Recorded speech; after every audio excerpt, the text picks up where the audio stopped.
بسم اللہ الرحمن الرحیم۔ اللہ اکبر، سبحان اللہ، الحمدللہ، استغفر اللہ، الصلاۃ والسلام علیک یا رسول اللہ صلی اللہ علیہ وآلہ وسلم۔ ناظرین، آپ نے غور کیا ہوگا کہ جب بھی آپ کسی مولانا حضرات کی جب کوئی اسلامک بیان سنتے ہیں جو بڑے بڑے مولانا ہیں تو ان کے اپنے الفاظ نہیں ہوتے، وہ کچھ الفاظ قرآن کریم سے پڑھتے ہیں جو کہ بہت خاص حیثیت رکھتے ہیں۔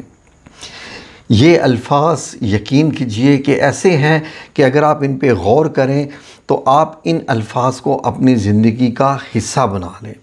مجھے بھی بہت سارے لوگوں نے کہا کہ جب آپ بیان شروع کرتے ہیں تو آپ یہ لفظ کیوں نہیں پڑھتے؟ یہ پڑھنے چاہیے، یہ بہت اچھی بات ہے۔ میں اور 4 لفظ پڑھتا ہوں، میں پھر کبھی ان کو جو آپ کو میں بتاؤں گا کہ ان کے بارے میں کہ وہ لفظ ان کی اہمیت کیا ہے، جو کہ اللہ اکبر، سبحان اللہ، الحمدللہ، استغفر اللہ، ان کی اپنی اہمیت ہے۔ لیکن یہ جو الفاظ ہیں ناظرین، یہ کون سے ہیں؟ غور کیجئے ناظرین۔ میں آپ کو لفظ بتاتا ہوں اور پھر میں بتاتا ہوں کہ یہ لفظ آپ کی زندگی میں کیا کیا کر سکتے ہیں اور یہ کیوں پڑھنے چاہیے آپ کو اور کیوں یاد کرنے چاہیے۔ جب میں آپ کو بتاؤں گا تو آپ اگر اس کو مکمل سنیں گے تو آپ حیران ہو جائیں گے کہ واقعی یہ تو ایک کائنڈ آف پروجیکٹ سیٹنگ ہے کہ جب آپ کو ایک کام کرنا ہوتا ہے، تو آپ یہ لفظ یقین کیجئے کہ ایسا ہے کہ جیسے بندہ جیب میں لکھ کے ڈال لے، تعویذ بنا کے گلے میں ڈال لے، یہ الفاظ اپنے یہاں پر پرو کے بندہ رکھ لے۔ میں یہ ہمیشہ دل میں پڑھتا ہوتا ہوں، لیکن یہ لفظ کون سے ہیں اب آپ کو پتہ چل گیا ہوگا۔ ناظرین، سورہ طٰہٰ 20 نمبر سورہ ہے، اس کی آیات 25، 26 اور 27 کے یہ الفاظ ہیں، یہ میں آپ کی خدمت میں پیش کرنے لگا ہوں، ذرا غور سے سنیے کیا ہیں یہ لفظ۔ جی بسم اللہ الرحمن الرحیم۔ رب اشرح لی صدری ویسر لی امری واحلل عقدۃ من لسانی یفقہوا قولی۔ ناظرین، اس کا مطلب سنیے، رب اشرح لی صدری، کہ میرے پروردگار، دعا سنیے، میرے پروردگار اس کام کے لیے میرا سینہ کھول دے۔ ویسر لی امری، اس آیت، یہ ایک آیت ہے 26 نمبر، سیپریٹ آیت ہے، میرا کام آسان کر دے، میرا کام آسان کر دے۔ واحلل عقدۃ من لسانی، اور میری زبان کی گرہ کھول دے، یفقہوا قولی، تاکہ وہ بات سمجھ لیں۔ ناظرین، جب اللہ رب العزت نے حضرت موسیٰ علیہ السلام کے ذمہ ایک کام لگایا، یہ سننے والی بات ہے، آپ نے پہلے بھی سنی ہوگی، اب یہ ذرا غور سے سنیے۔ کام کیا تھا کہ فرعون کے پاس جاؤ اور اس کو جا کے بتاؤ کہ میں رب ہوں، میری صرف عبادت کرو، تم جو ہے وہ میرے بندوں پہ ظلم نہ کرو، ان کو چھوڑ دو، ان پہ ظلم نہ کرو۔ بنی اسرائیل کی بات ہو رہی ہے۔ تو حضرت موسیٰ علیہ السلام کی زبان میں لکنت تھی، لکنت کی وجہ سے وہ لفظ ٹھیک طریقے سے ادا نہیں کر پا سکتے تھے، بڑی مشکل سے بولتے تھے۔ جیسے حضرت بلال حبشی رضی اللہ تعالیٰ عنہ کے بارے میں آپ نے سنا ہوگا کہ آپ لفظ شین کی بجائے سین بولا کرتے تھے، جیسے ہے نا اشہد ان لا الہ الا اللہ، تو وہ بولتے تھے اشہد ان لا الہ۔ کتنا خوبصورت اور پیارا لگتا ہوگا آپ کی زبان سے یہ لفظ۔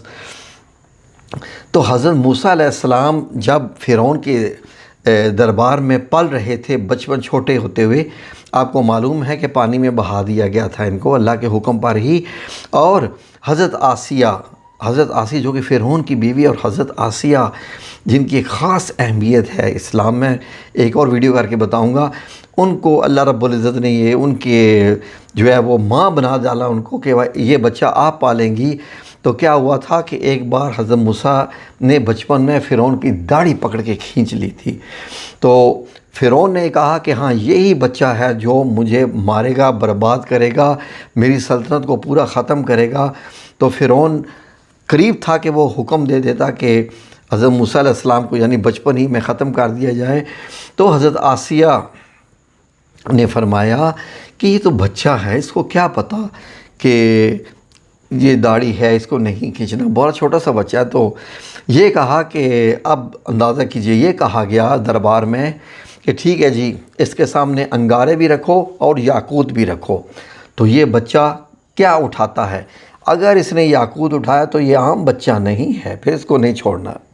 اور اگر اس نے انگارے اٹھا لیے تو پتہ چل جائے گا کہ یہ بچہ ہے، اس کو تو انگاروں کا بھی نہیں پتہ۔ تو روایات میں آتا ہے کہ حضرت جبرائیل علیہ السلام نے آ کے حضرت موسیٰ علیہ السلام کا ہاتھ پکڑ کے انگارہ اٹھوایا تھا اور وہ اپنے زبان میں رکھ لیا تھا، جس کی وجہ سے لکنت آ گئی تھی اور اب ٹھیک طریقے سے لفظ نہیں بول پاتے تھے۔ تو اس لیے حضرت موسیٰ علیہ السلام نے جو ہے یہ دعا کی تھی۔ یہ تو میں نے آپ کی خدمت میں 3 آیات جو ہے وہ پیش کی ہیں، ویسے یہ کل ٹوٹل 8 دعائیں ہیں۔ یہ 8 دعائیں ہیں جو کہ سورہ طٰہٰ میں جو ہے اسی میں آیت میں آئی ہیں۔ تو آپ نے ابھی مجھ سے یہ 4 سنی، آپ سنیے اس میں ہوا کیا تھا۔ حضرت موسیٰ علیہ السلام نے ایسی 4 یہ جو 8 دعائیں کی تھیں، 4 آپ نے پہلے سن لی کہ اس میں اگر آپ ان کو اپنا لیں تو آپ نے بچوں کی شادی کرنی ہے، آپ نے گھر بنانا ہے، کوئی آپ نے جاب کرنی ہے، کوئی کاروبار کرنا ہے، کوئی اور معاملہ کرنا ہے جو بزنس لوگ کرتے ہیں، اگر انہوں نے کسی پروجیکٹ میں ہاتھ ڈالنا ہے۔ کئی لوگ ہیں جیسے ٹیچرز ہیں، پروفیسر ہیں، تو انہوں نے جا کے درس دینا ہوتا ہے، کسی جگہ پر جا کر کوئی پریزنٹیشن، کوئی سیمینار میں کوئی بولنا ہوتا ہے۔ تو یہ الفاظ آپ کے جو ذہن میں ایسے لفظ پیدا کرتے جائیں گے اور وہ روانگی سے آپ ادا کرتے جائیں گے کہ یقین کیجئے کہ سننے والے کو بھی بہت اچھا لگے گا، اور یقین کیجئے کہ آپ اپنے مقصد میں کامیاب ہو جائیں گے۔ آپ نے ڈاکٹر اسرار احمد صاحب کو سنا ہوگا کہ وہ یہ لفظ ہمیشہ بولتے تھے، یہ والے لفظ۔ تو اگر یہ 8 جو آیات ہیں میں آپ کی خدمت میں پیش کرنے لگا ہوں، یہ 25 سے لے کے 35 تک سنیے ذرا کون سی ہیں یہ والی دعائیں ہیں یہ ساری۔ اے میرے رب، میرے لیے میرا سینہ کھول دے اور میرے لیے میرا کام آسان کر دے، میری زبان کی کچھ گرہ کھول دے۔ بعض ترجموں میں کچھ گرہ کا آیا ہے، جبکہ اللہ رب العزت حضرت موسیٰ علیہ السلام کو ایک پروجیکٹ پہ بھیج رہے ہیں کہ فرعون والے معاملے میں let's consider it as a project. تو ایک یہ مطلب کام کرنا تھا یہ والا، اور حضرت موسیٰ تو کچھ بھی مانگ لیتے، یا اللہ مجھے اتنی طاقت، مجھے یہ، مجھے وہ، مجھے پتہ نہیں کیا کیا، اور یہ دے دیتے۔ تو بس حضرت موسیٰ علیہ السلام نے کہا کہ میں بس اتنا ہے کہ میری زبان کی اتنی گرہ کھول دے کہ وہ میرا مطلب سمجھ پائے، جو میں بول رہا ہوں وہ میرا مطلب سمجھ پائے۔ یہ نہ ہو کہ فرعون کے دربار میں اگر میں لکنت والے الفاظ میں بولوں تو وہ ہنسنا نہ شروع کر دیں وہاں کے درباری کہ یہ تو بول بھی نہیں سکتا اور یہ آ کے بتا رہا ہے کہ اصلی خدا کون ہے اور تم جھوٹے ہو وغیرہ وغیرہ۔ تو یہ چیز جو ہے وہ اس لیے حضرت موسیٰ علیہ السلام نے کہا کہ میری زبان کی گرہ کھول دے کہ وہ میری بات سمجھ لیں۔ سبحان اللہ، کیا خوبصورت دعا ہے۔ اور میرے لیے میرے گھر والوں میں سے بھی ایک بوجھ بٹانے والا بنا دے، بوجھ بٹانے والا، کیونکہ اکیلے ہیں، اور ساتھ ایک مدد کے لیے بھی چاہیے ہارون کو جو میرا بھائی ہے۔ یہ آیت کا ترجمہ ہے حضرت موسیٰ علیہ السلام۔ اس کے ساتھ میری پشت مضبوط کر دے، یعنی جیسے سپورٹ ملتی ہے، اور اسے میرے کام کا شریک کر دے۔ اس سے اندازہ کیجئے کہ نبوت تک ان کے لیے مانگ لی تاکہ ہم تیری بہت تسبیح کریں۔ ناظرین غور کیجئے، اور تجھے بہت یاد کریں۔ یہ ہے جو اللہ رب العزت کسی بھی انسان سے چاہتا ہے۔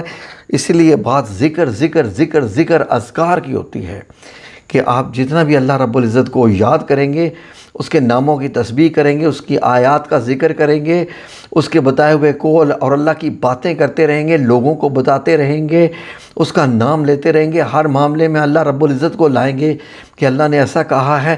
یہ سب اللہ کے بڑے خاص قسم کے اذکار ہیں جن کی وجہ سے اللہ رب العزت اس شخص سے محبت کرنے لگتا ہے جو اس کی تسبیح کرتے ہیں۔ اور آخری آیت کا ترجمہ کیا ہے کہ بے شک تو ہمیشہ ہمارے حال کو بھی خوب دیکھنے والا ہے۔